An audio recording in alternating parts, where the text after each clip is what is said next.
What we see here are the graphs of the monomials. These are building blocks for the polynomials. They are called monomials because they've just got a single term in them. So each of these is a different power of x.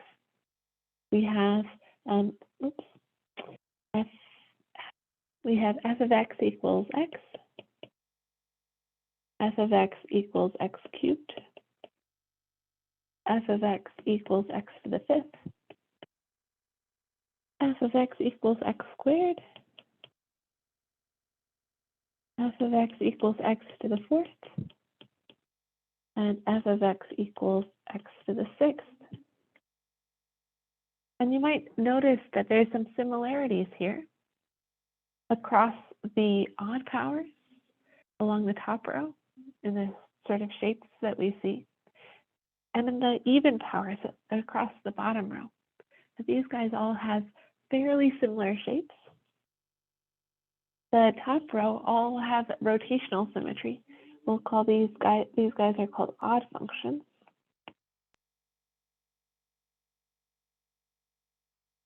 And if you had to guess the shape of f of x equals x to the seventh, you might guess that it looks a lot like f of x equals x to the fifth, just that the values get bigger faster when x is bigger than 1, and that it's flatter between -1 and 1. The second row are what are called the even functions. These have that symmetry across the y-axis that makes f of -x the same as f of x, rather than being negative f of x.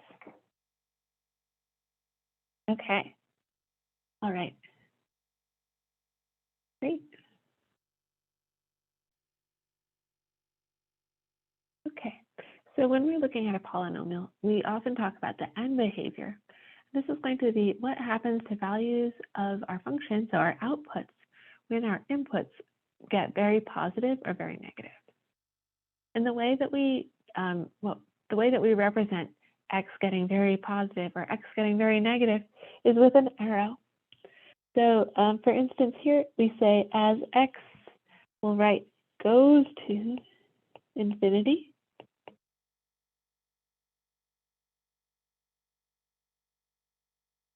This says f of x goes to infinity as well.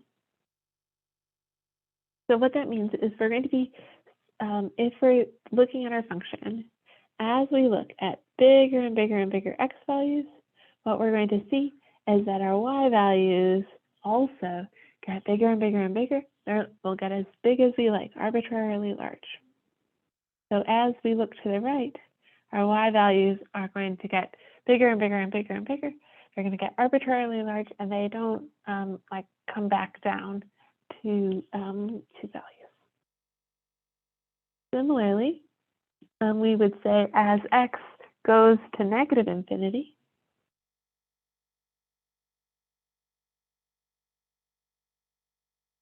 goes to negative infinity. So this is looking way down to the left.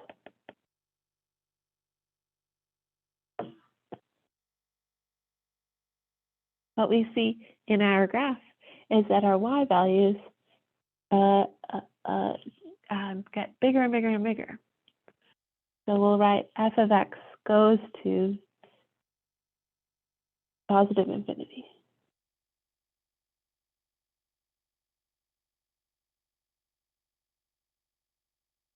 Okay.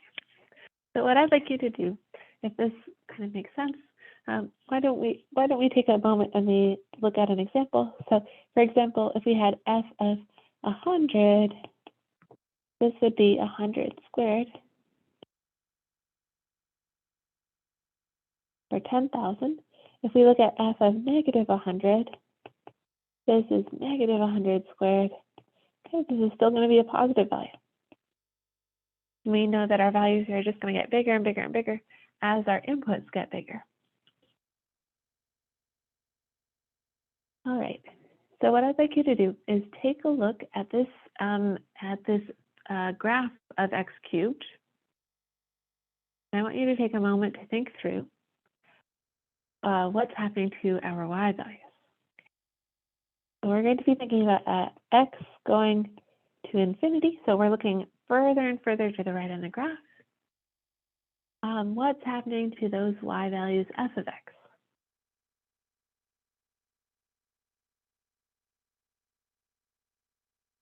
Well, we see that they're getting bigger and bigger and bigger and bigger. They're not coming back down. So we'll say f of x goes to infinity. Right? Now, I'd like you to think about what happens as x goes to negative infinity. Right? So we're looking to the left on our graph. We want to know what's happening to our y values. So you're kind of sliding down this function. What do you see? As x goes to negative infinity, f of x goes to, we see that these y values are dropping and they're going to get more and more and more negative. We'll say f of x goes to negative infinity. So kind of in contrast to the example before, if you take f of 100 for this function, this is 100 cubed. So that's, we've got 6 zeros now. So that's 1,000,000. F of negative 100. We're taking an odd power of a negative, so it's going to remember its sign. It's going to be negative 1,000,000. So as our x values get more and more negative, our y values get super duper negative. As our x values get bigger, our y values get very big as well. All right. So next up, we're going to look at what determines this kind of end behavior. So this end behavior is going to be based off of the leading term only. So only the term that has the biggest power in it is going to be important. We're going to be looking both at the coefficient and the power that we have. So in the case that we have an even degree polynomial, if our leading coefficient is positive, then in both directions, as x goes to positive infinity and negative infinity, f of x will go to infinity. So for example, if we have 2x to the fourth as f of x,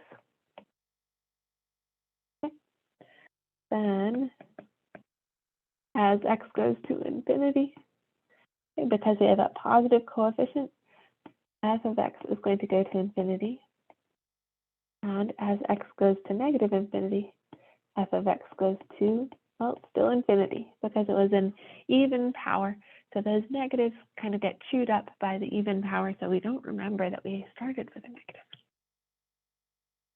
When our leading coefficient was negative, then whether we look to the right or look to the left, all of our y values are going to be approaching negative infinity.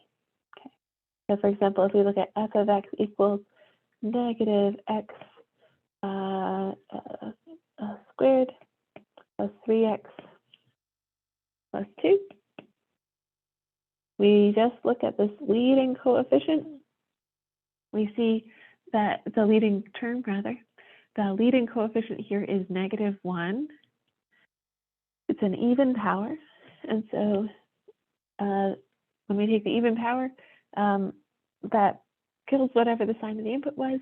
And then we multiply that positive thing by a negative on the outside, it's going to make it negative.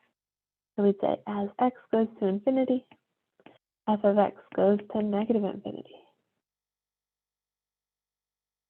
As x goes to negative infinity, f of x goes to negative infinity. So the ends match each other. When we look at odd degree polynomials, they go in opposite directions always. So if our leading coefficient is positive, then as x goes to infinity, f of x will go to infinity. So an example is f of x equals x. X goes to infinity. F of x, which is just x, goes to infinity. X goes to negative infinity. F of x, which is just negative x, goes to negative infinity. Okay, so opposite behavior. If our leading coefficient was negative, so for example, if we had something like f of x equals negative 3x cubed plus 2x squared plus 1, we just look at the leading term. Here our leading coefficient is negative, okay? And so the odd power is going to remember the sign of its input. And so we have a negative. If we have positive inputs to the x cubed, they'll be then multiplied by a negative, so that it'll be negative. So as x goes to infinity, f of x here is going to go to negative infinity. So imagine, for example, putting in x equals 10. We'll have 10 cubed, so 1,000, but then that's multiplied by negative 3. So that gives us negative values. As x goes to negative infinity, it's always going in the opposite direction. F of x is going to go to positive infinity. So for example, if we put in negative 10, we cube it, that gives us negative 1,000. We multiply it by negative 3, that gives us 3,000. Great. And so when we look at these graphs of our monomials, we see this behavior. We call this kind of end behavior.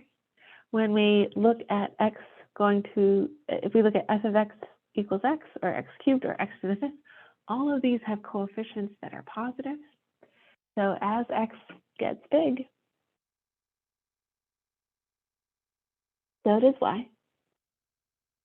And they have the same sign as each other. And as x gets very negative, our y values get very negative. All right. Looking at x squared, x to the 4th, and x to the 6th, we see that same behavior that we had noticed before. Each of these has a positive coefficient out front. And so these ends have the same, like either they both go to positive infinity or they both go to negative infinity. In all of these cases, they have coefficients that are positive, so they're all going to go to positive infinity.